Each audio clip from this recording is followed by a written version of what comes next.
Ko kore ke huwha mohe ngai tal whatapu ko tō pe, wha o atu pe mi hen. Ka tā mua e whainga maari e koni, ke o atu ai ha mo polokala ma ngā maheni koia, ko e whatu whanua a lo au, aia o ku o atu me te whunga whanua a lo au, aia kuma o atu i he wike ko tō pe, pe a mo palofesa, to ke tā siu siu a lafitani. Ko kore ke whatapu atu ki a ho eki ka ma takilotu pe a mo ha tai whanua, whatapu atu ki tonga ko tō pe, kumo mea mai ke polo kalamani pe me heo pe, o whapea kuongore rei atu e tau polo kalama ki abina, pa mo kataki ka toki se atu pe tau polo kalama, ku ke lava ke whahauko ano se atu pe me hen. I he whainga maari e pongpongini, o kore ke taitali rei, e palofesa, toki tā se si o laftani, ki he tau polo kalama he pongpongini, malo tau mau e ahoni e palofesa, o whapea ku lere mea kotoa pepe me kenpela, fefe hake. Alo pito tonga, ko mamalumalo atu pe he talamalo e whanua. Lo tu mo ako, kai pupuyange he pe mo weik, o tonga kotoa pe, kai hoka te tau polokalama. Pa ko whiwhia mau pe i he whainga maari e, te lawa ke whahoko e tau polokalama tonga. Oi.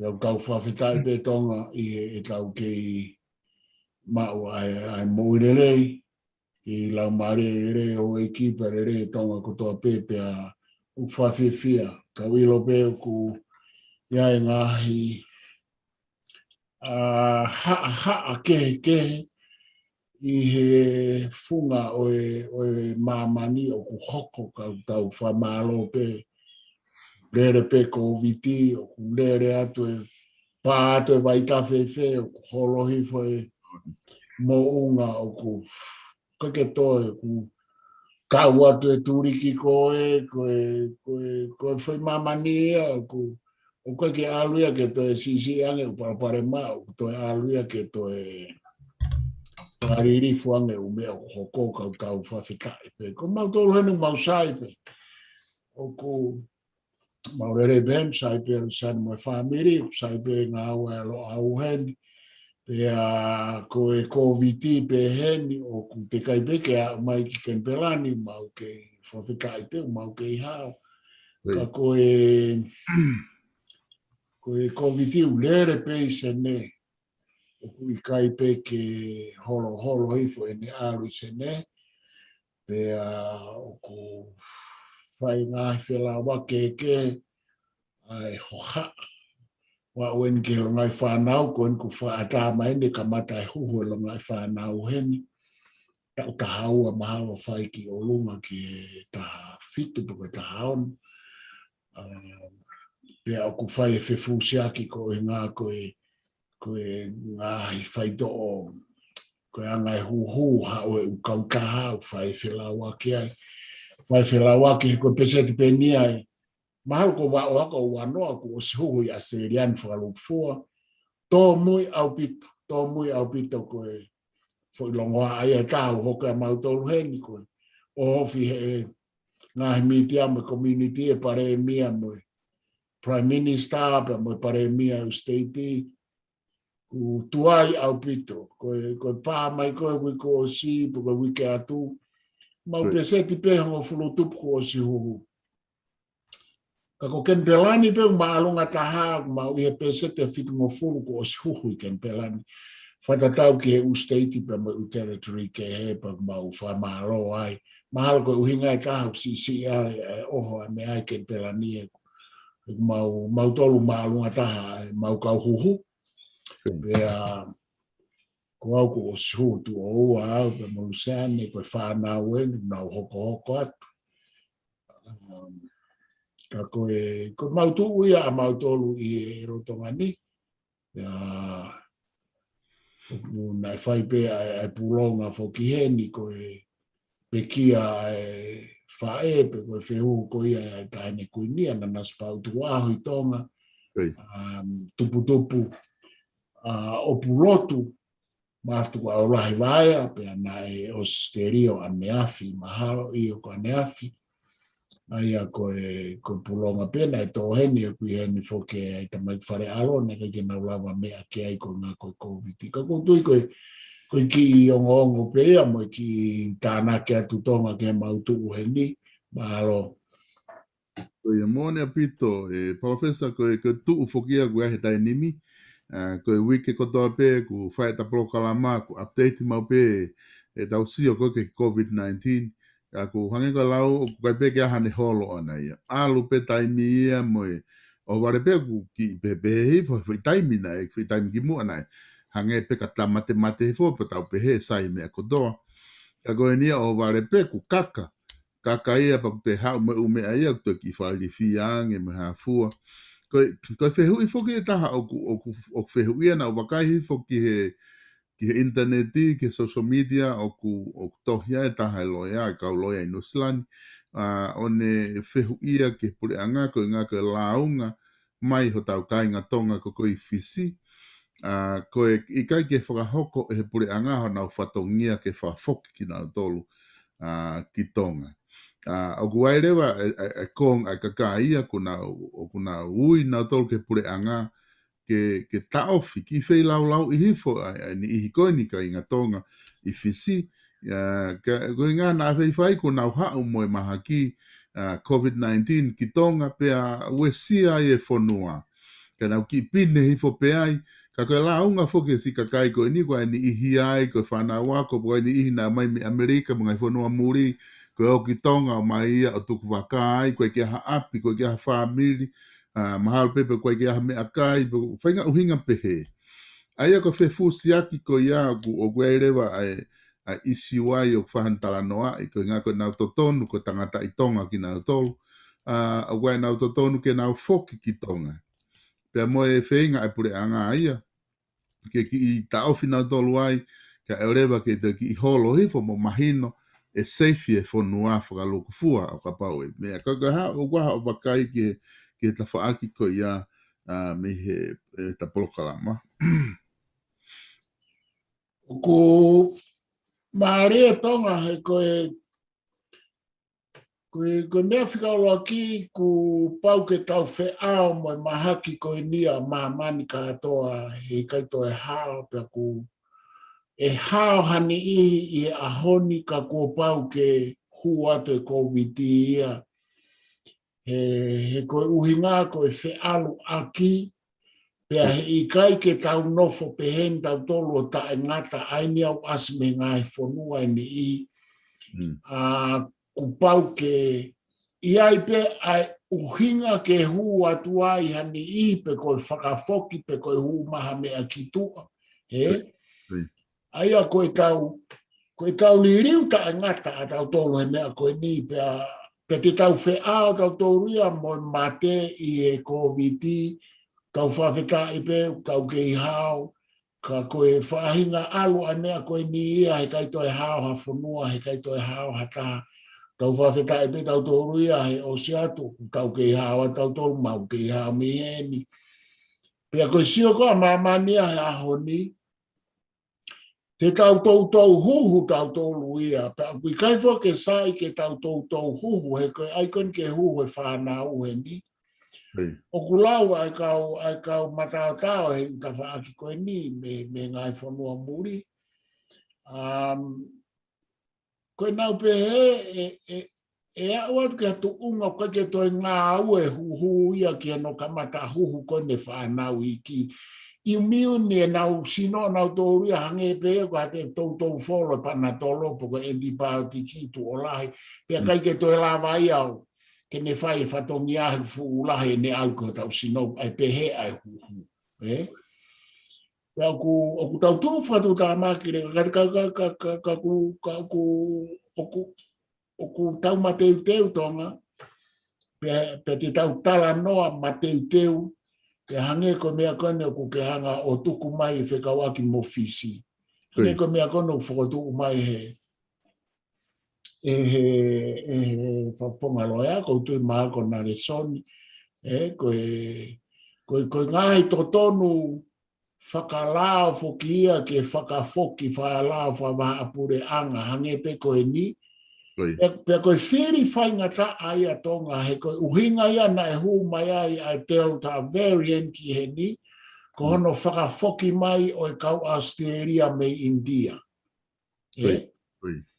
Koe kulawe ke ai tonga, he koe mea ia e malawa ke hoko, koe taini ko ku tau mui ai ke lao whapure anga, ko paupe ke whai ia koe ngā he koe hange koe whamatala na risoni, koe to tonu e kakai koe ni ke whakafoki.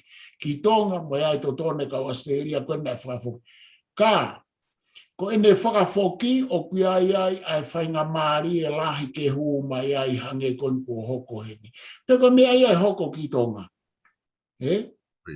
Aia koe whiria ai pare mea mo e kabineti e whakafoki atu e toko si i koe ni kuna o whangahangai e whaingata ia.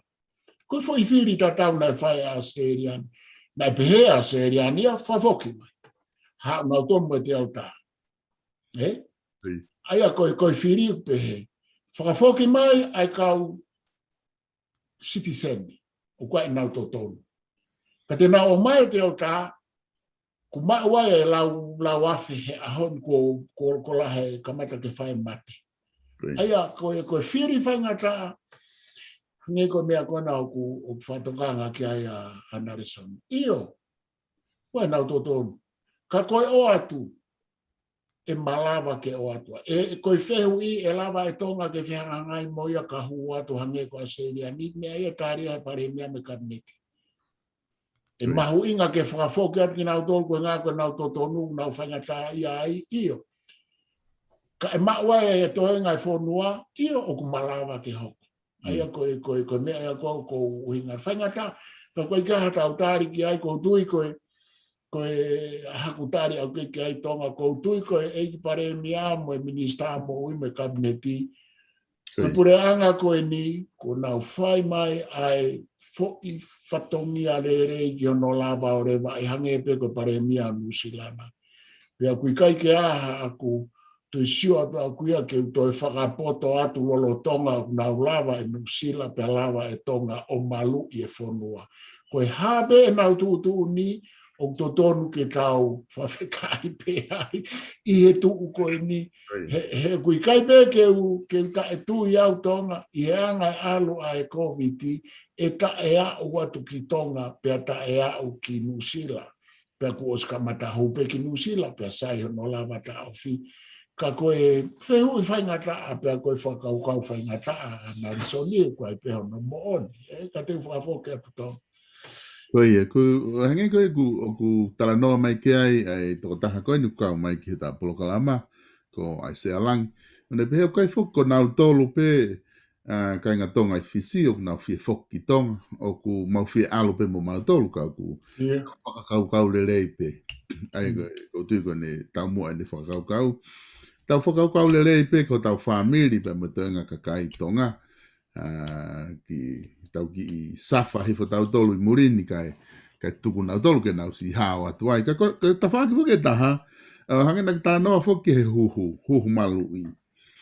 Ko tu ka tonga tai ni mia ku tōlahi a pito ka kai ko o si huhu i tonga. Ka aku kei ai pe ka kai ia o ku huhu atu e huhu ia o ku hanga ko kuesia nau tolu ia. O ku keke sai ia ka ki nau tolu.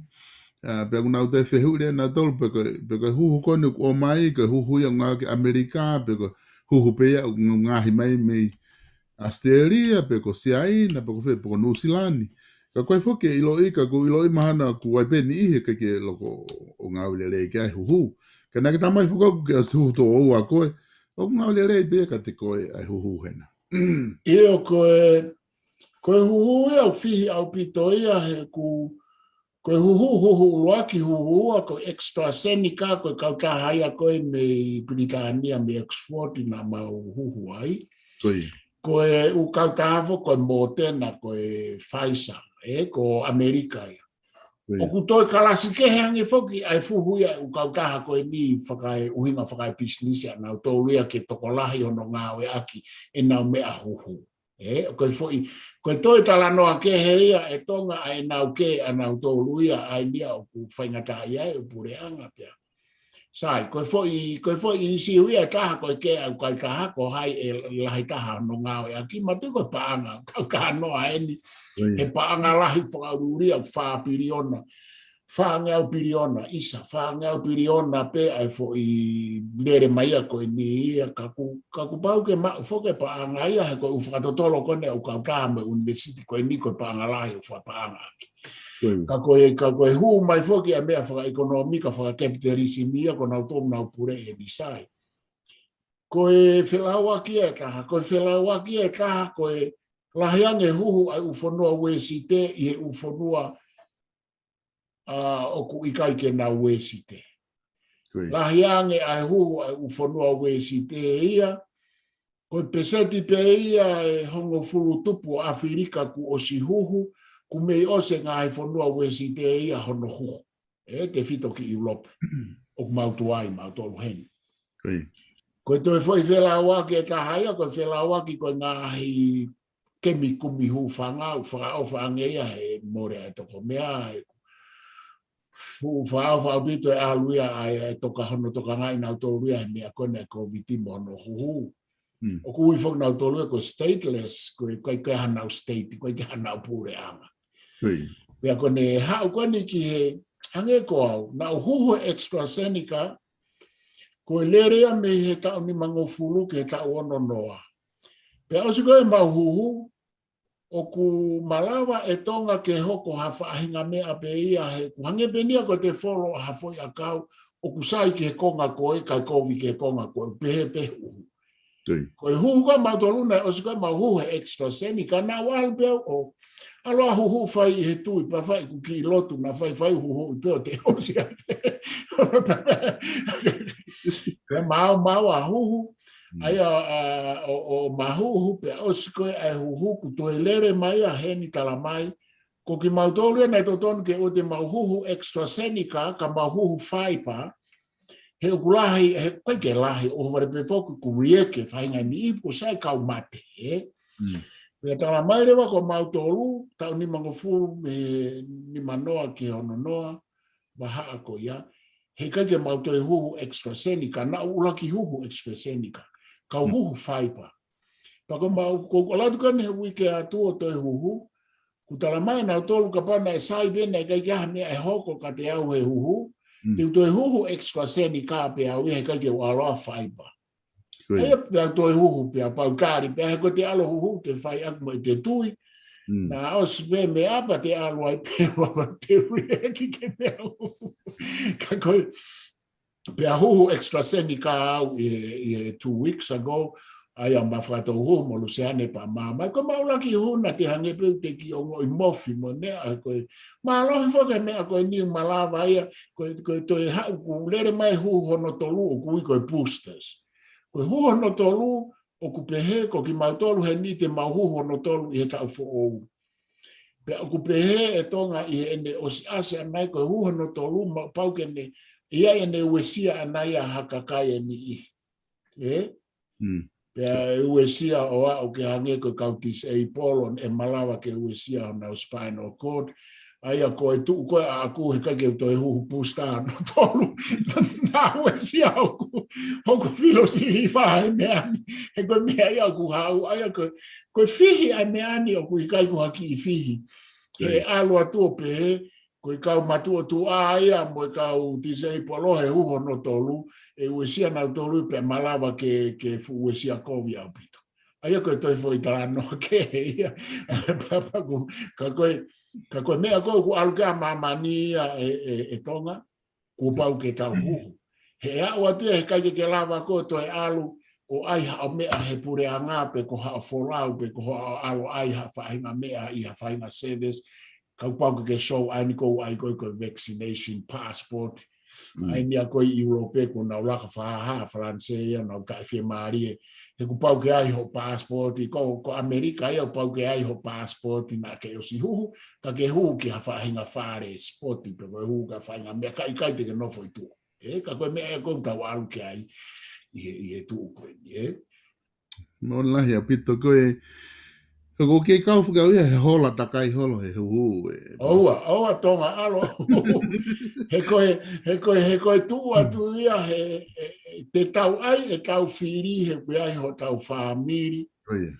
Pea neongo me a kai kai ke toi hao ha ta he kai ke ngata pe e tau whai ngata ia o kuia e possibility lahi ange ai mata ke malu i ki tau tolu ka koe alo atu te whai ngata ia pe ki tai he te tai hu i hinga ke he pau ke loka e la au ki ai moe me a he mahino pe ka te au ka koe me a foki ko te kai ke hu lahi atu ke pehe ke paraparema New Zealand. New Zealand, te kai fo ke fu whamalohi me mautolu pe aku waipe kakai o ku na whaitohi mai pure anga ai ku na check it na tolia mahalo ku ngā ue na tolia he front line mo e po whare mahaki pe ngahi mai be ku pau ke ave na tolia o hu ka taunga kone ki mautolu kai ke mau i he front line o ku kei tolo ia tu pe tu kai ke maha whetu take pure anga ke whae mau huhu ka konga o ku tau sio ki ai da manatu ke taimo tau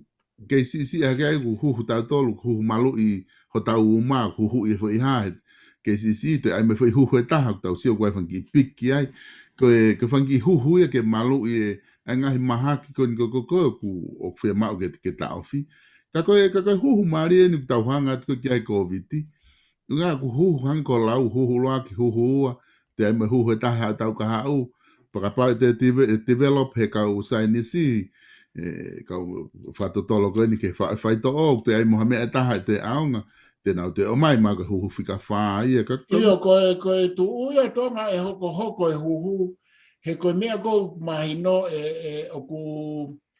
o ku tou whanau pe a whainga vai lasiko ni ai a ku tau liriu au pito tau ria ki e kuonga ko tau hu ko ni o se hu no tolu e te tau to hu ai a ko tau ala tau ki fihi au pito mea ko ni he ku he kausa ni si ia he kai ke tau lapa na tolo no fo ta e hu ko na tula mea ko ni ke ne to reproduce pe ia mo ne mafuri ia te ia kai oreva ku lava o ta mate i au pito e alu e whainga vai lasko ni pa ko to e tala noa ia o ku to e whawhehu ia au pito ia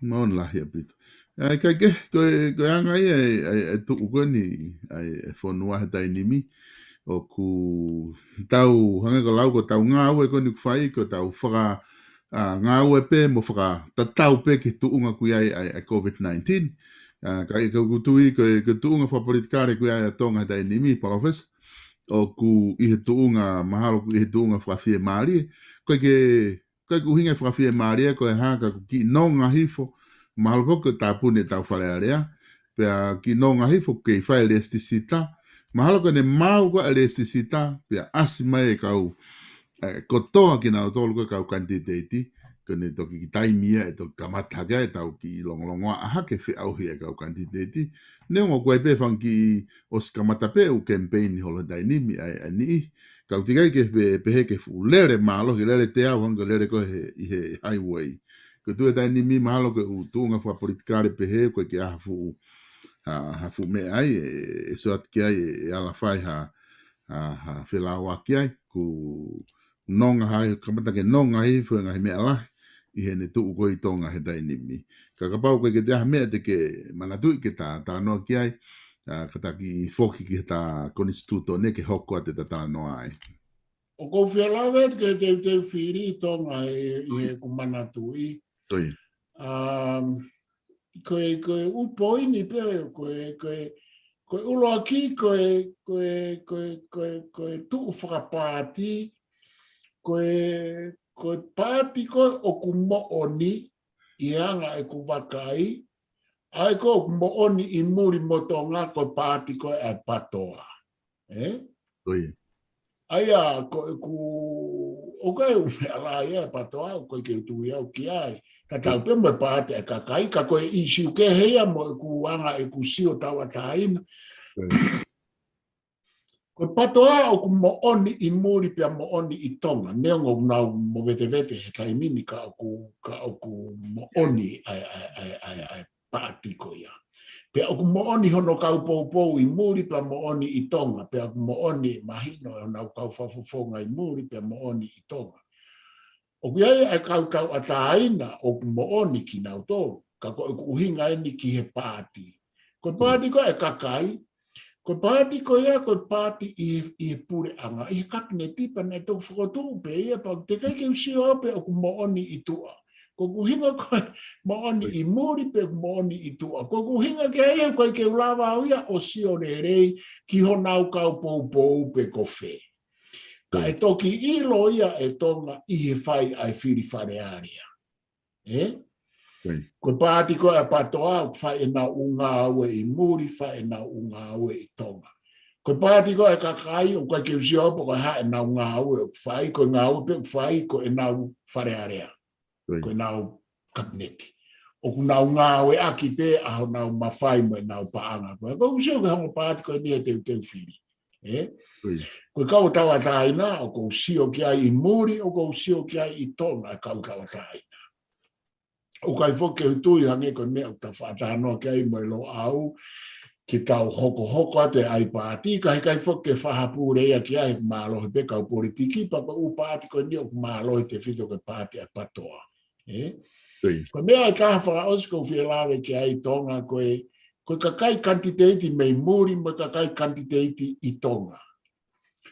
O se mawahe foki e kutui a kuia pea o I kai ke uhinga peko e kutui ka koe uhinga koe mo ui whakatemo kālati. O kui kai ke te nofo pe I muri pa te alu o whiri he fo I mahina e whiha ke te alu ki tonga. O kuta e whakatemo kālati e pea kui kai ke whea ia. Ko tonga pe unde whakata mahina e tolu ke te alango nofai ka o keita e whakatemo kālati pe ia. Koe ku uhinga. Pea ko usara noa ki pei tonga I no uwhaeke e ke au e mea koe ni. Ko ene maa mo o ni, ko ho alo nofo I tonga I ata ue taha ua tolu, o ngā ue ame kakai ka pau ke fie whiri whare area. O koe ke maa ia ho toke alo atu e koe mahina I fia ki ka lato whiri tonga. O sura mahina e me tonga me ngai whiri mai ki muini. O kui kai toi whiri he kakai, mau whaki e tonga he kui kai ke tau whiri mei muri. Ko kuhinga kānoa pe he, ka pana tau whiri mei muri e ke he kānoa. Ko kuhinga he koe whiri koe tu alau me koni stutoni ko tonga pe. Ka koe kusio koe ke ko fia he wakahifo ke kau kanditeiti ku nau lawa alu ki tonga. Ko os maine nau ngahi mahina o nau si whaia e nau kempeini pa ko fia e sio ke nau malama ke whaia mea ko ia. Ko lau maari e ia o mea koe te mokalati. Ke te alo nofu mo kakai, ke te ngā ue mo nau tō, o kui kai koe te fuka e maa au pito, te alato kita, ko te alato ki te whiri whare area, o kai ke te ilo kita e kakai, o ku te alo whafufonga ina, kai ke te mamahi, mo fia mo nau tō, mo nau. Kai whakataha mo nau tō, ko te toka alato peki he te fo uhinga ke te huki whare area, fuka e maa au pito ika te au. Papa ku tā noa tawa tā ina. Sea kau whafufonga kuna I tonga. Pukarewa kau whafufonga kuna ukeri malanga halope I muri. O koe ke uhinga ia. Koe ke uhinga ia ka te au.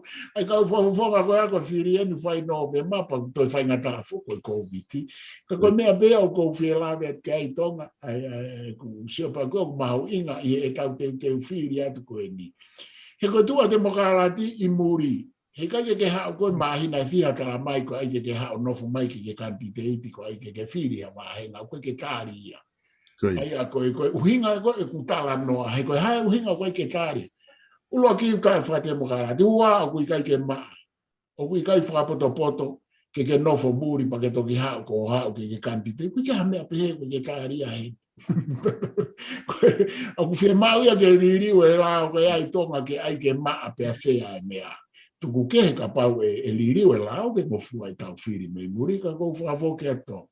Koe whakaukau mo oni whukiu ki hanga o mai koe I he tuu koe ni ai pātoa pe mo pāte a kakai. Nā ke talanoa whuki ai palofesa koe pāte a pātoa o ku asi mai hono kau pou. Pea neongo pe koe hae ngahi ngā ue koku nau whai. Pea moe huu lahi e whanki kulupu ku mapaki ki ai. Ka aku ase kau pou I he kulupu ko toa pegu nau mapaki. Ke koe peki, O ku te kai fo ke asi he kau popo. Ko te mahala e ngari mo o niange e tau atai na ia. Pāte kau tau atai na. E ku o si whiri mai nau tolu. Tēnā e whiri e pāte kau tai na e tu upe kau kai te teito te klea nau tau atai na. Pea whiri e toko lahi ai i he wafe hongo fulu na. E te whiri pe kau tau atai na he wafe e whiri koni koe he wafe ta whaa. Maha puka whia. O te au mai pe ngai whiri koni he tai nimu no tonga whare area o kei whiri pe kau tau ataina. Ai mahino ia koe kau supporta ia o kakai ai kau tau ataina. E kutotonu ke mo o niange whi pāti e kau tau ataina e pāti ko e peki. Ia e koe mea maare e tonga i he tau alu koe ni, he koe kusio koe ni, e malawa ke mawahe ai whaahinga na e mei pāti ai kakaia o tau ataina. He koe uhinga he ku hange koe mea koe ne hopa ngola navu ko whaapapa ki ai, o koe ne wesia anaia ai tu a pāti ai kakai i tonga. Koe mea koe ku maari he o ku mahino ange kau poupou e pāti kakai i muri. I uhinga i tāko ange koe tū, koe whamiri tū.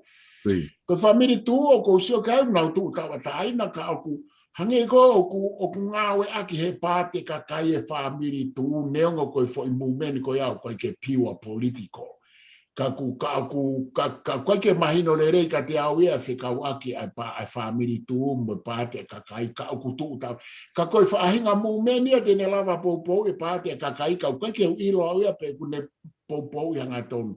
Koe palapare ma whukai ta hae koe ke toko lahi whamiri tū ia i tonga.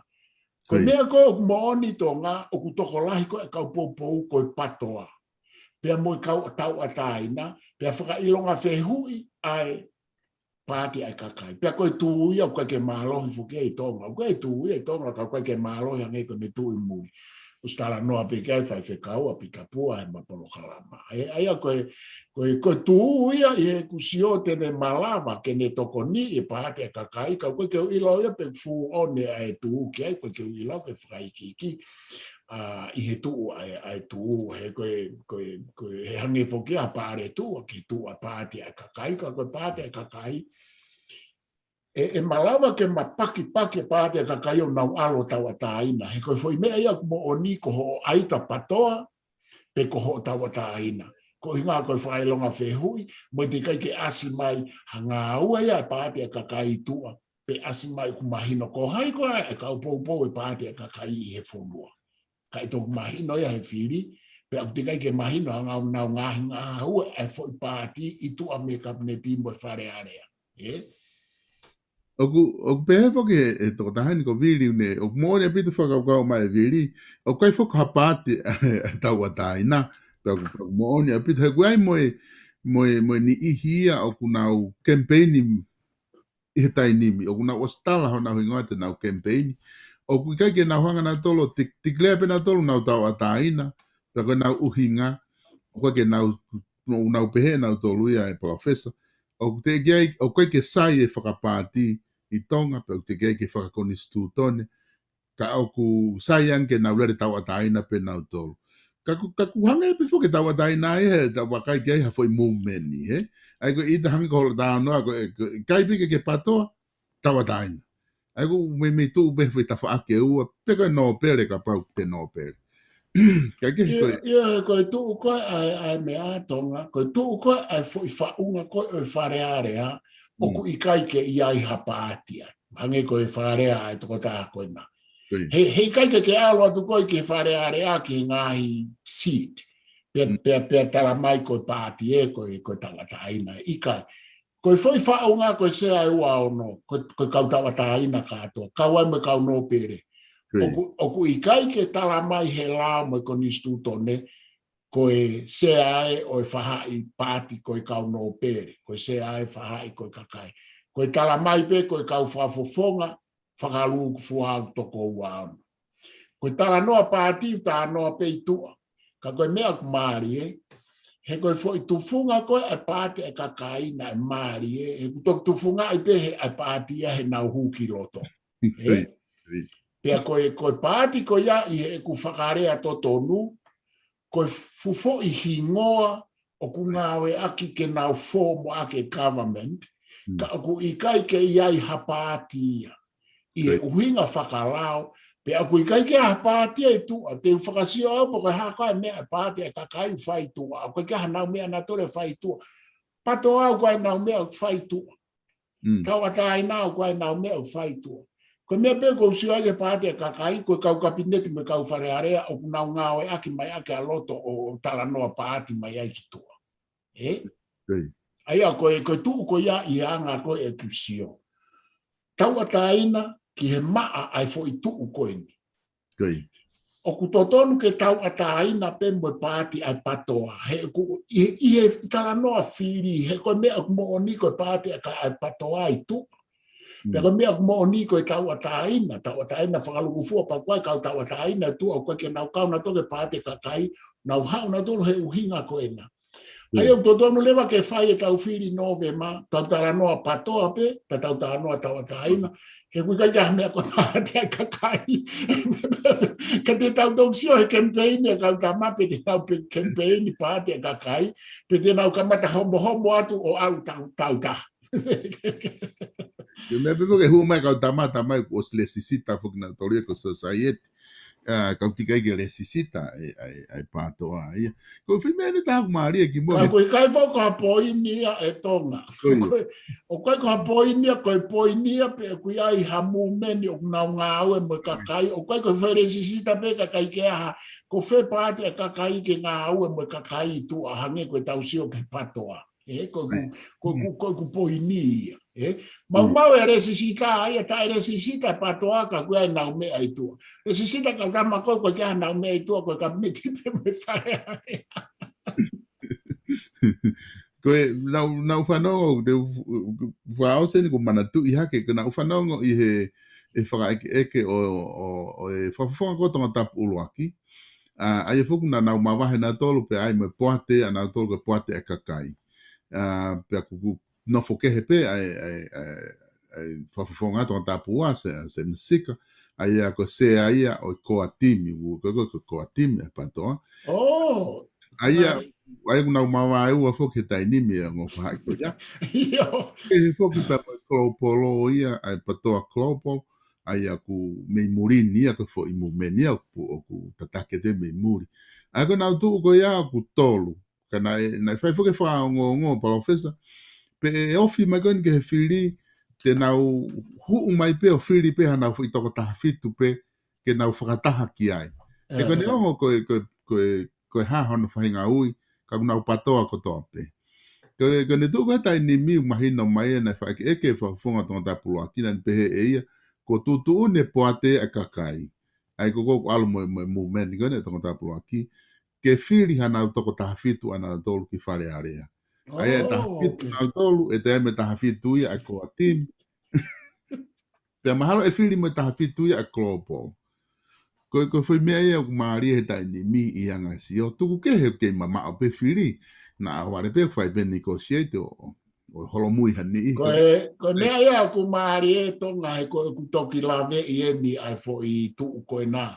Sai o mai he tatalanoa mahalo he whiunga I pe ta prokalama au ni he tatalanoa he foi mea ko niu mahu ina. Ko kutoki lawe I eni o ko ilo I pe foke nau mo vete ka te keke u lawe e foi whakawhaahinga e tolu ko eni ko nau au ki ai. Ko mea koni o ku maari he o ku tū whakatu tā makia ki nau tolu katoa ai patoa I he nau wahe tolu. E iai rewa whainga maari e ai ki he pāti ai kakai neongo pe ko hai e pāti ai kakai mo I kau tau ataina te nau wahe ai kau quantitati.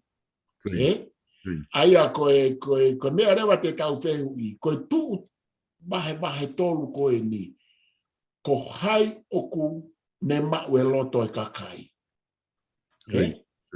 Ai tū kone e patoa. Nau talanoa foki ki a Saspo Hiva ke mapolo kalama. Fema o pe akuia ke ne talanoa ke ne mo ui wha politikare mo ne uwha kaukau a o ke te whiri. Pea na whahoko mai e whawhonga uraki to tangatapu ula, e whawhonga o tangatapu uraki, e se ausi te matala noa pako ke i kaikari ki ai, e? Ka koe mea koe mea kou te oatu pe e ku sio e tonga, ke foi mahe tolu koe ni ai patoa. Ni utala noa me he ku mahino ki tonga, e?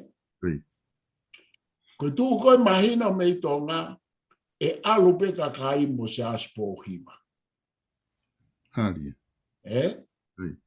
Hei kai maolunga ange ha konga o e patoa ia se aspo hima, koe foha o akirisi, koia na e uhinga ai piki a kakai.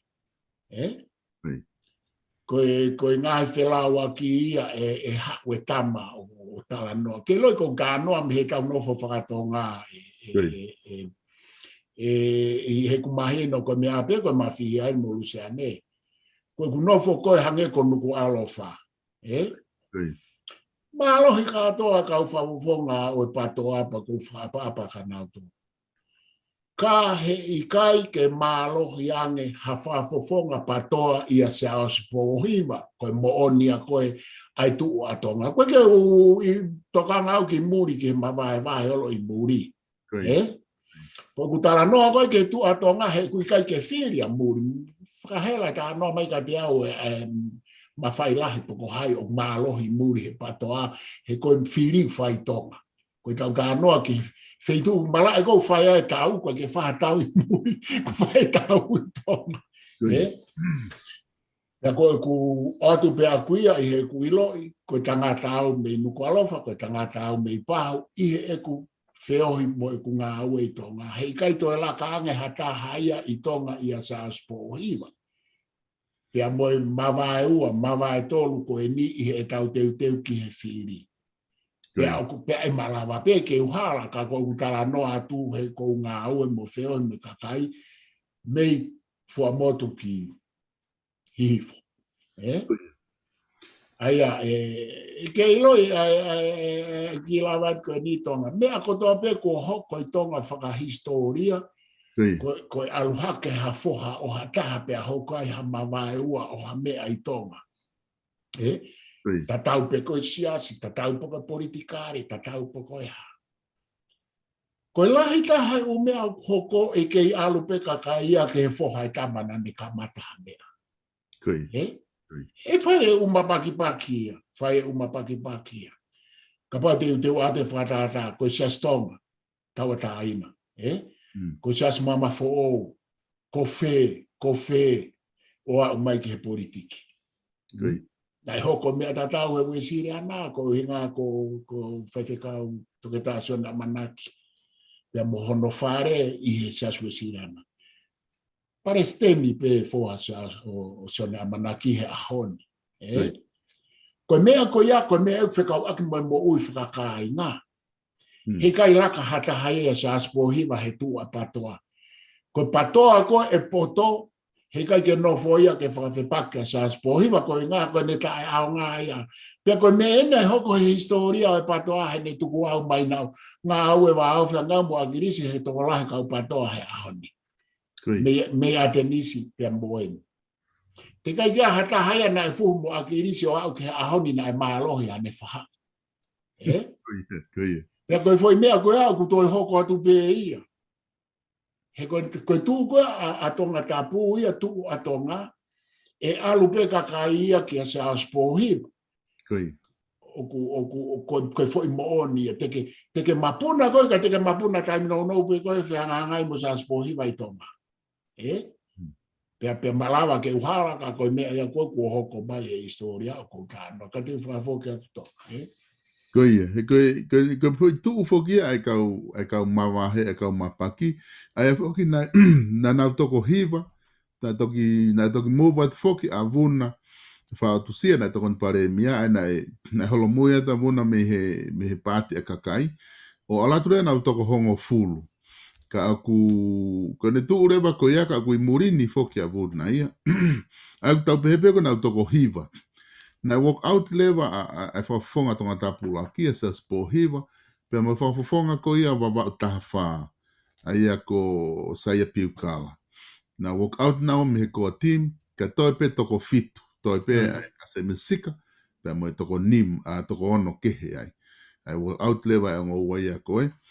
Aia alurewa a se au sia koni o fomu koni e kakui e kakai, o haurewa kakai ia whau e nau poate, tau toko ua me wahenga e tahafitu. O nau whakalere e nau tolo e whai campaign, paka tūtūni ene e poate na e whahae se au si, ko tūtūni e poate e kakai, e whiri e nau toko tahafitu, ka te nau whaangongo pe ke ngahi wahenga, ke whakotuu mai e whanki kosilia koe ngahi wahenga, ai ka hingoa kakai unau pehe o whiunga ke campaigni me wahenga ko ia. Ai rewa Koe mea ia koe e tonga koe o kou tui tonga koe ne osia e toko fitu. Ie eku mahino koe mo eku mau ki tonga pe a malawa ke uwhehalaki. Koe toko taha fitu koe na asi koe patoa o whie mau ia ke mahino ke patoa ko toa pe i muri mo tonga. Koe anga ia ai tuu koe a pea koe haa mo ka ainga i tonga. Koe patoa ia a akirisi pohima. Piku tau loto ki ai pia neongo na ne talamai ia koe mea e kakai. Hange penia koe tau kanoa ki Atenisi. Ko Atenisi na talamai palofesa tuta helu koe Atenisi ai kakai mo e fonua. O se ange ko Atenisi pe ia a futa mo ne whanau. Pea oku mui pe tonga ai ki ai e tonga he koe mo ui whakakai ngā mo e whakawhaahinga mo e whakahaako no natulai. Koe ne osia nea e toi ngā koe he patoa. Koe patoa ia ke toi whakamahino, koe patoa ia Samuel Akris Pohiva, mohono whohalahi ko Saas Pohiva, neongo kau ka e loto kei, pangepe koe taulongoa ia Palofesa Whakaheru. Mo Atenisi. Ka ke ilo e mea kumari e alu ki whetonga. He kake alo e tonga ia ki a ei mo pi i he tua e patoa i tonga. Ko ka anoa au ki tonga. Koe alu e tonga e alu ke Saas Pohiva. He koe whohai au. Wakirisi. Koe angai e kau mau i whakakaina. Pia ka pau te uhala. Ka koe mahalo koe ne osiena e kau tamakone toko fitu kou kutoe. Ai toko taha fitu fo ia koe malawa beke uhala ka koe kusio me he pattern pe koe kupesi o e umea o hoko historia. Ka pau hei kai ke lava Saas Pohiva o whai e fo i mea koe ni ai koe nei lava he ne tamai pe koe tau peherewa mafuri e mea ka e alu e patoa aia moa kau tamake. Ka koe ku tala noa atu ki he anga e hau ai u movement peheni he koe ku mea e whai kono siofe u social movement mo organizational movement i tonga. Koe du fuke Palofesa o ku ihe toko fitu ko koe na ta tala noa ki ai, o ku iai foki a māteni tapu eluelu koe whakafofonga ia tonga tapu wha, ko māteni e na ku maari koe mo e ofefine o akirisi. Aia kuna ihe koa timi na waia ihe kulupu ko ia. Koe mea e taha, ku osi whakotu, o guai fuke toko taha koe ni ko toke tā siuperi tari ai. Mahalo pe koe taha ene o kaunga mea ofi o Akris Pohiva. Kono foha koe ni ko ikan tari ai, ni ko kuitonga. Ku osipore a ikan tari ai, tene campaign ia maa e koa timi i tonga tapuloaki. Aia tene hoko koe kantiteiti ma ai koa timi kou takia me sika i tonga tapuloaki. Ai koe tuu ia, koe ngahi mea bia ku mahino he tainimi, koe ngahi mea mooni ia ku mahino ko he tainimi. Pe neongo pe ku fe ngahi kupu e tolu koe ni o ku iai e kau pou, ka koe mea mahino pe nia, koe mea mooni ia o ku whakahaa ko he tainimi, koe mea ia e tenau whakahoko. Koe no whokoa kolomotu a. Koe ngai e ku ngā ua i tonga. Hei kai toi mālo i hataha i e Saas Pohiva i kolomotua, he whanofo ko kolomotua. Ku o si hua te kakai to tonu kolomotua ia. Keke nau mālo hi nau dōrua a Kiris, pena keke nau mālo hi nau dōrua. He koe fo i whaunga koe no wha kolomotua o kuke. Koe ko ngā kolomotu ai au I kani ka koe ko hatoko taha hanga tonu me ngā hilaine o kolomotu a. Koe. Koe tū koe sa aspo hiwa, mahawinga mete tā anoa I koe ni ke hanga nofo atonga. Ko sa aspo hiwa ko e ne whae koe kolomotu a. Koe fu whamiri koe a whamiri toko lahi o sa aspo hiwa. Pea kui kai ngā tai ko os whanofo nofo e a kirisi a kolomotua, hei kai toi mālohi hata haia I he fo I kau haapai mo I kau wawa I kolomotua ia sa aspo hiwa. Os whakatoka e o mea ia koia. Ko pau ke hau koe ki kolomotua, ko pau ke alatu koe me muri, koe ke te aha kolomotua ia na te alatu o lava mālohi a kirisi. Ke te aha kolomotua ia he whiriwha o sina ne lava I kuna I pea hei kai peto e lava kolomotua ia, kai o rewa ku toki lava hataha li liu ai fo I kakai. E koe kakai ko o kolomotu au toko lahi, koe kakai ia a akirisi mo hapai. I he wahe. Koe kakai to tonu ko kolomotu au koe ke naulawai, na kai ke naulawai a akirisi, pa na kai ke naulawai a saspo hiwa. He ku siae ngahi kolonia ia kolomotu au kumau au pitopea a akirisi, pa na mau au pitopea saspo hiwa. Koe tuu koe a ikani mahino a pito e tuu a ikani a hinde whika wa kolomotua pa koe foha o sipe. Ka koe ngahi mea foki koe ia, ka ikehe foki koe nau tōnou koe tōnou mea a kirisi, mea kai kene hanga whakotūtū le rei a e patoa, mea koe tōnou I he whahinga patoa koe a hau ni ke nau sio ke movement patoa. E koe makuku koe a hau ni ko hange ko matenta pelu e luko whaapa kia. Ka koe ku tala atu ni e ku sio tawa taina. He ikai ke toi maalunga anga hataha I tonga tapu katoa I a saspo hiwa, I ha nau mui I he kau patoa katoa koe na. Koe tū koe a tonga tapu ulo aki he ikai toi laka hataha I a saspo hiwa, kai orewa o kutoki ai hatoa, tene tuu mai whakai whare area ke ne hanga tāmate I au pita saspo hiwa. Tike ke usi au ke hatoa whiri, I kolomotua tene lava tāmate I saspo hiwa. He koe ai e u criteria ke u hanga pehatu ai e lava he tama koe nā tāmate I saspo hiwa. Tike ke usi au tau ia ka ikani whaapapa ka ikani tari ai. Koe ke usi au tau koe hae u hinga ka hanga I ikani o tamate ia I he anga I nofo a kolomotua a saspo hiwa. Koe fo I mea koe a ku futau mama peta tau pe ki ha whahinga kou whaapapa ke kau kolomotua totonu. I whakanofo kolomotua he pikai pe ki ha kolomotua e tene lava pe I kai ke lava kai orewa utoki tō maha kolomotua pa te usio atu ki he u criteria na kaka maya a kirisimo saspo hiwa. He uku hawa saspo hiwa ia fo I kau pe au a kirisi. Pa kupau ke tau laki tamate e fo I kau pe au koe na fasi maya a kirisi ka lava ke whetongi hata saspo hiwa. Ka ke lei tonga tau alatu koe ni e maari au pito. Ka pau pe te uhala, ka koe kau tama katoa koe nu mawahinda saspo hiwa au ka ke tui au I he eku sio ke anga hau e kupesi e mea koe whiri whare area I tonga te nau to e lava huu ki whare area. Malawa bege uhala. Ka koe anga ea koe e mafuri e kakai o foki ke saspo hiwa. Koe foi mea pe ia na e hoko koe I he tuku au mai moa kirisi. Kai ke, ka tau sio atu pe, he malawa pe ke uhala. Koe Profesa koe ki whehui ko loto reo ke whehui atu ki mua ke osi e tatai e tatu koe au ni. Koe, na ai whoke toko taha, ko ne tatua toke taha ne tatua Prescott ko ni ko ne malo mo. Ko na foi whiri na maari e whoke, na whiri mo si au si. Kana usi o he pe teni koe o whiri, o mei mao pe akirisia me talo e ne whiri, ai mei fo I toko uafe. Pe uafe tupu. Wana alpe uafe tupu lahi. Ai alewa koe toi ngare vai a pa vahe e kau kandite e toko fitu. Ka foi whiri koe na ne tatua mo si au si na toko osi. Na kake te huhata, na toko uape.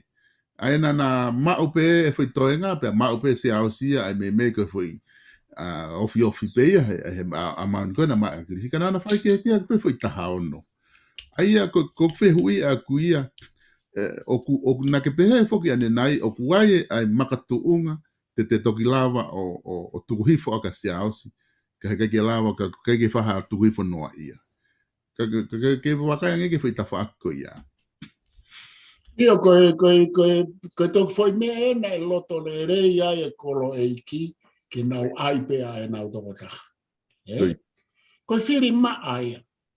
Pea ko neta tua pe na ne mei lava o tamate a se asipa ko os. O kou whaapa ka neta tua ko ne pekia. He na ngā au e mate a neta tua i he ngāhi tu anga o e wae na e alua e akirisi me he ene tawhaaki. Ko neta tua ko e whewhine to tonu ia o koromotua. Ko sia o si, ko mea koe au mahu inga. Ko sia o si, ko toko taha to tonu o koromotua i he ene whae.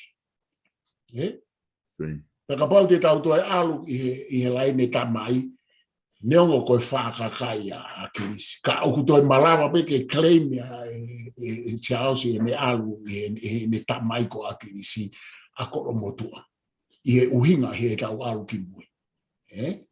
Ka ko neta tua, na ane mei lava neta tua.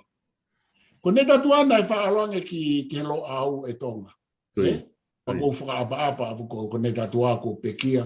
Na e whaaloanga neta tua ko ne whaamu ke utala noa angi ki hanga whawhewhe e ne malawa ke lava o malohi koromotua.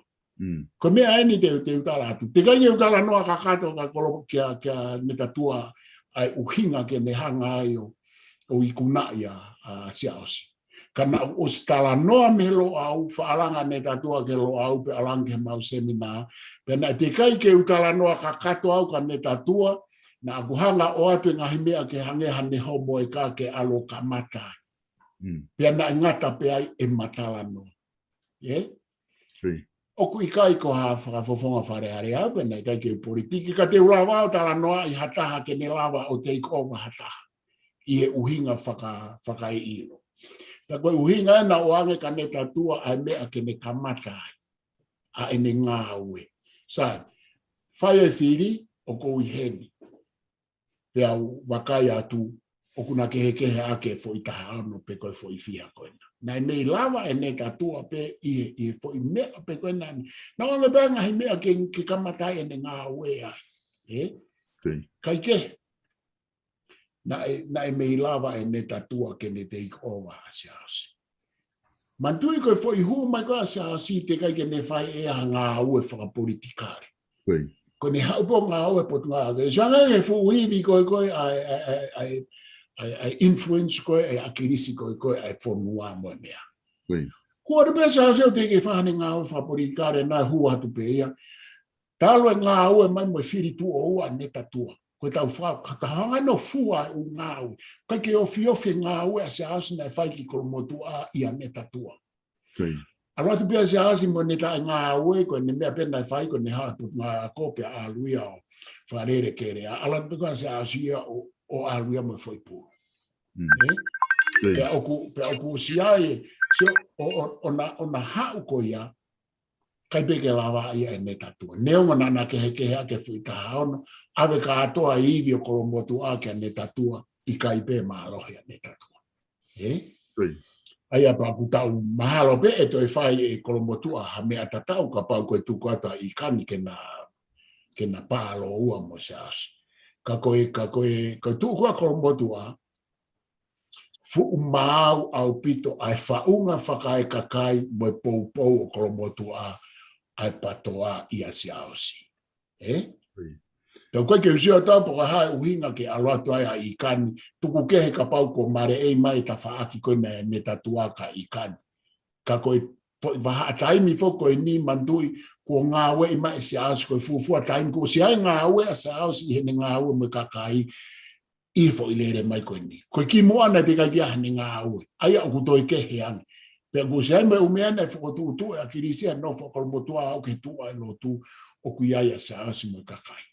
Mahui ngā pita, koe mea ko uhinga kai e tonga i he kuta anoa ni mai. Kau ke whiri whare are a alo nofo i tonga. He koe kakai koe no kou tā anoa ki ai koe kakai o nau no foi tonga pe nau mamahi pa nau ngā ue moi kakai i he mea kotoa pe. Ai a koe mea koe a kumahau inga pe koe ne maa ai a koe ai mea. Ka ki tau sio he alatu koe ni ka ku malawa ke uhala, ka ku kaikiaha ku amanaki e toi mālohi hata wha ke oi patoa i a saaspo hiwa i tonga pea moe wa fo o koe nā ku ne tataki. Profesa koe ke whewha o si pe, ke he me patoa, o ku whotu mahe kau whanongo, a koe e kantiteiti ko te vita puloka, o koe ke patoa ia. Kau nau pehe fu mālohi a pito e ne lere mi kolomotu, a koe ke uhango lava ilo i ko ha, ko ilo pe ko family ko ni ko nau kolomotu. Ko ha ka ko fehu mai pe ko kore mai ko ha ho wakai ki he kantiteiti ko ia. Ia ko David ia o ku na e o si ko mau na es kantiteiti ki mua. Hange pe ko neta tua. Pea ko lawe i fo e auia ai pou fefeka ki hange pe ko pou koe ki a te vita. Pea ko te vita ko no ulaine anaia o ku mahu inga au pito ia i hono ulaine i paku alu hono laine hange pe ko no ulaine o te vita hanga tonu hifo i me whae ki kolomotu hanga tonu. Ya ku ai mo no u konga pe ai la ni tata equipo ku alu ki hapai alu fata mo akilismo me ka ko mo ui ko ai family puloka ko kawia i mo ui i kolomotu a heteu lavange ke usio au ka te vita i he tala noa whakae nofo ia i kani hene alatu ke whiri ai e uhinga anga te au ke whakawhekiki a te vita puloka mo me hange ko whianga ngai whakawhekiki mahai ko ai ku sipekia aneta tua o uhinga ange ke te au ke e ai e possibility ke whakawhekiki a te vita puloka pe mo saspo hiwa ka ku ikai ke tu ai tau pehe ala tua ikani ala ta ikani ko te vita puloka te na vai ua ka pau ka hata ke fuhu moi hau o fie ma o beto ta ha ke fuhu moi hau i he tu o kolomotua o ku ikai o fie ma o ia ke ikani mo te vita puloka ko hai ana ua ke fuhu mo saspo hiwa he ke na lava na ua ke na fuhu mo saspo hiwa he te na vai ua na ua ia ki kakai ko aneta tua Mandu ku ke ko taulonga e ka kolomotua ia i muri he ke na lava na tolo ato faha mea ki firi ko ni ko firi ma ai ni ko ke te ka wata muri ko nga ko covid pako ku kala no pe o ko fa apa ke ko lo iki ko fa ya yo na api kolomotua ko ma kolomotu i hala si lukta ka ko kala no ta aina ta no ki kolomotua ko tu ka pau o loto i kani ko hai ka kai e almo i kani e to e whainga ta ai anga te vita puloka i alato ai i kani he te na vai ua ka kai ko tu rewa kolomotu ate na ufiri pehe ko hai i kani ko hai te vita puloka na alma to ria ka saspo hi ko mea e ua ko na vahe ai ka kai ane tatua pe ko vei ua ka kai e sayang ke na al na autoria ke te volo ko na wilo ko saspo hi e te volo ko ke na wilo ka ko ku fihi opite me ai o ku ikai to e fie ma o ke to ko ua ha o kantiteiti ke fe au hi mo sia o si kapau ko fakau ko uhinga ya ko na kaulele ai ka neta tua he na ne me i kunai ko fu mo sia o si ke alo te to ko taha tala noa i kani mo te vita puloka ke alo e toko taha. Ka kou prefer anga te vita puloka. Ke fuhu mo neta tua. Mo isa, pea mo siaos. Ia i kani. Ko i kani ea latu pia whawhere holo i whiri kolomotua. O kai ke nofo ai. O i kai ke aha ane konga hanga tonu ki kolomotua. O kui ai hono whaamiri ki kolomotua. O ko ne mea pia nai ku whai koe nau ai pia na toke alato whakawhere i he kakai koe e whiri. Ka o ku malawa ke alu ke ha kau patoa Ka, koe mahino koe te au mo kaulo au ko mau whenau aki I kolomotua. Pea mo ka kai koi tonga. O si mahino au pite fo I ka kai a kolomotua ai mahenga ko ia ko siaosi. Ka toi hua to hapatoa ia kia he kai ke mo uia ai he whiri. He koe ka kai ka atoa ko ia koe kau hapa ia a kirisi. Mo kau wawa o a kirisi. Pea mo e whaamiri whae o neo ai whae a saspo. Iwa ko neo si ai whiri. Kau atu pea mo e sea stonga ki ai. Awe a kirisi a te watu whaosi e. Awe a kirisi a saspo hiva sea stonga. E koe toko a kirisi na whai whekau ia ai a toipo hiva I sea stonga. Awe rewa a kirisi a me ue siri ana saspo hiva o sea stonga ia. Ma o katoa saspo hiva sea stonga. Katoa kolomotua. Koe uhinga pehe na e whakawa e mea koe teu I ka kai ke nau whiri a saspo hiva e a kirisi. E kai ke ala to hataha, ko hai nai whakawa e pehe I kau kanditeiti koe ni. Kai o rewa ku ke whai e foi mea nai whai e ne tatua pea whiri toko taha. Ua te ato toko opu ka toko toko ke whiri mo saspo hiva. Kai lava ke ia e possibility, pe koe probability ke lava ke mālohi hataha. Ka te whawhokea. Kai tuku kehe ange Palofesa, ka ilo ange na ko uhinga beia I ka nike ne tamate I fika o patoa, ke tuku hifo I fika si au si ka hu hataha ke hu a te vita puloka ia po hataha ke. Kai kehe ko kifa mapopo ai pe... Iyo, moni au pito ia tonga. Ka ku makatu unga ia koe ha e nau inside information I koe ki kolomotua ai konga koe ne patoa ai koe ai koa team. Mahalo pe koe anga ia hau information I ke alange a ikane. He koe whai mea pia ikane e whai ai I e ku tui. Mo ku mahino koe ne alato whamo veu holo he fika. Fika koe a te vita puloka. O ko whakailonga whehu I au ia ke he fika a se ao si mahalo pe malawa ke hau ke aha kau patoa. Ka koe hangi koe ku lawe. Koe fika o patoa ai kolomotua, koe fika ia a kirisi pea mo family whae o se ao si. Mahalo apito Palofesa, ko tui koe whi pokama puke nina whatu pake pe ta awhi a tau ai o ki wakai ke ko pe aonga lahi apito pe ki hange ka lau koe mea koe ki update pe tu unga whapolitikare tau iai he tai nimi pe mo te wat koe ne tau whiri he lahi pe ngahi polokalama e hoko mai te tau wakai pe ke haki konga si iai ke tu unga koku ai whiri he ne ofi atu ka kantu he tai nimi ta toki hoko atu he wikahau ta analyse ta konistuto ne ka ke whama apopo mai peha te mea ku whima o ke whama apopo ke aipe ta toki mawai.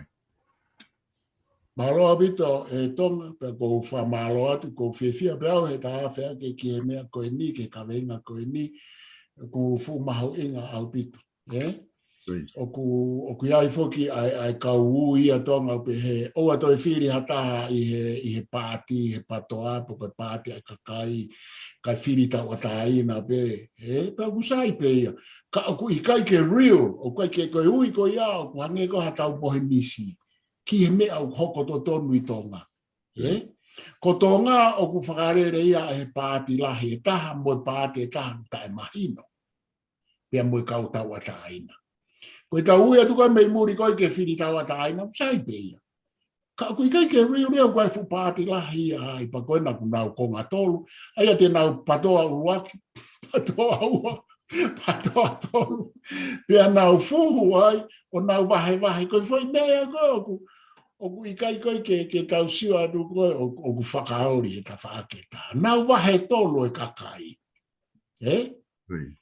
Ka pau te nau mahino I lelei ke tuku ho nau ki tā ka ai e mahu inga koe poini ke nau lava hu ki whare area. Ka te nau wahe kakai, e whaiwhaange nau wahe pia nau ke he kakai pia hu e kau tawataina o whare area. O ku malawa hoki ke hoko mea koia. He koe sio pāti a kakai, alua e konga. patoa vahe tolu.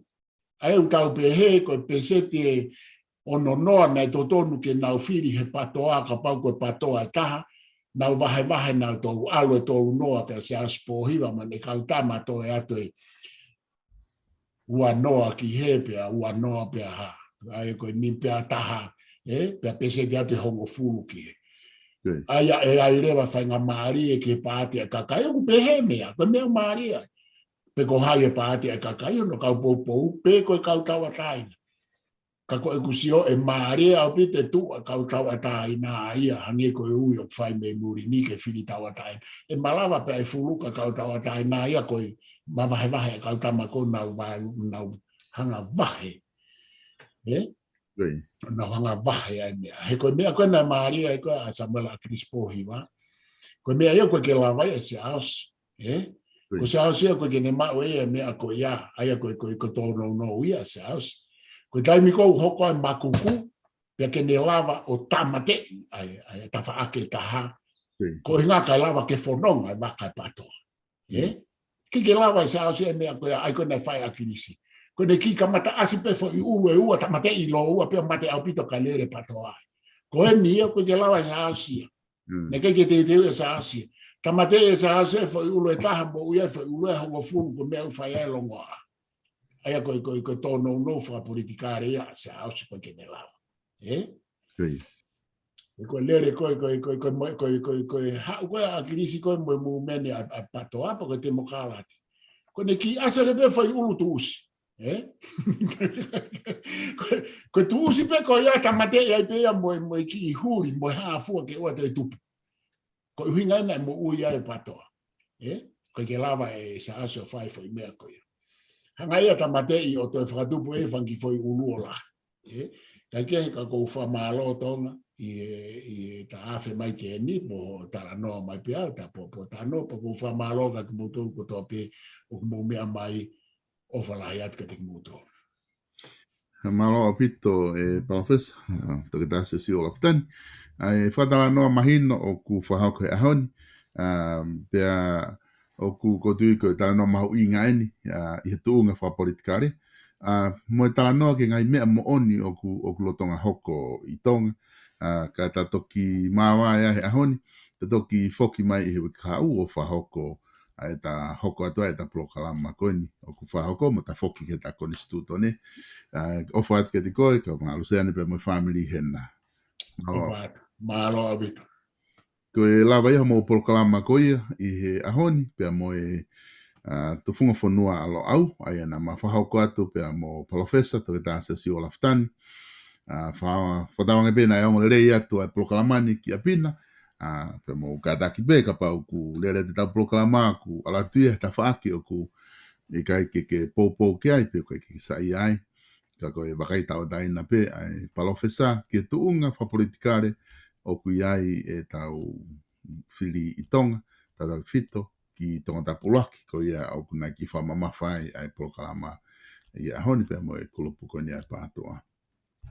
Tau toki whelonga ki a pongpongi, i he taimi hongofulu pongpongi a Nusilani, e whahauka tuai e tau whatu whanua fo au, pia mo piveni piukala, ai a koe hoko ia ai hongofulu pongpongi a pongpongi, pia hoko rewa, ai wha, ko e prokalama tala noa ako, pe mo politikare, pe mo Palofesa i noke huakau. Ai ko ngai prokalama ia, o ku hoko maa pongpongi, pe to hoko atu mo ngai prokalama i he tōpule lulu, ai ko e prokalama mawaheia, i he tōpule lulu, pe mo e women refugee, pe ko e kumi hufanga ko ia, ho ik whawhine i Patungau e ko ia, i Nusilani, pea i hoko ia e tahataha pongpong e tōpule lulu, pea mo e langa whanua a le mātua e muri i he ono e whiawhi. Ka mō mea, whamalo lahi atu ki he whamalo lahi atu ki he tau kau sponsor, ai nana toko ni mai i ono whapaanga koe tau prokalama South Pacific Loans. Whamalo lahi ke Stelik Tupo, pea mo South Pacific Loans, ka pau oku ke whiama uha anō, ke whiama uha o waiha o Paraparema whapaanga, ke whiama o Senit, whawawawe, ko e South Pacific Loans, tēnā lava, o tokoni atu ki a te koe, i he noa walu nge au, walu walu, hiwa walu, walu walu. South Pacific Loans, i he i manuaringa tonu, pia mo Kevin Drive i Manukau, i hao whedotaki ki a Starek Tupou. Noa walu nge au, walu walu, hiwa walu, walu walu. Whamarolahi ki he Page Fashion, te lava o mau atu, ai wala fo ou ki hoik whewhine. Ihe ka taha koeni ko e pagefashion.co.nz. Te lava o wakai ina website ihe tap.pagefashion.co.nz.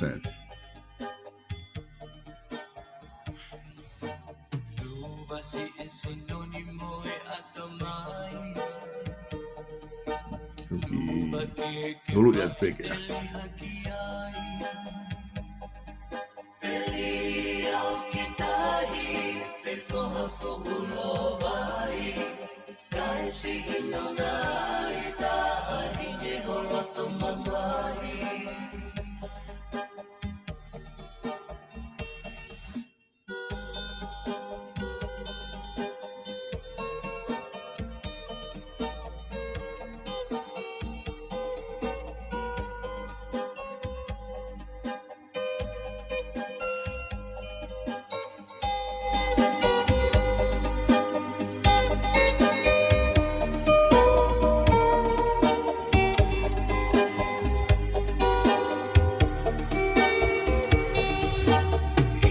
Si ifui ko mahiki uafu ko vuna ni ulai matangi fanga ihesi katapo si ipaluki mai to atike ilo ia mai hokumamahi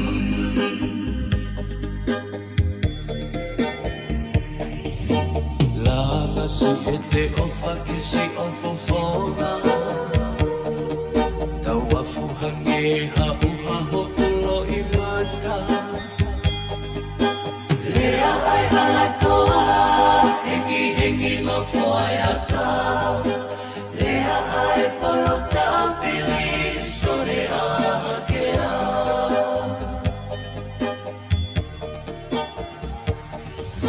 ala singita ahine okui fope no fufaka po uli he pili sole tahine ko engata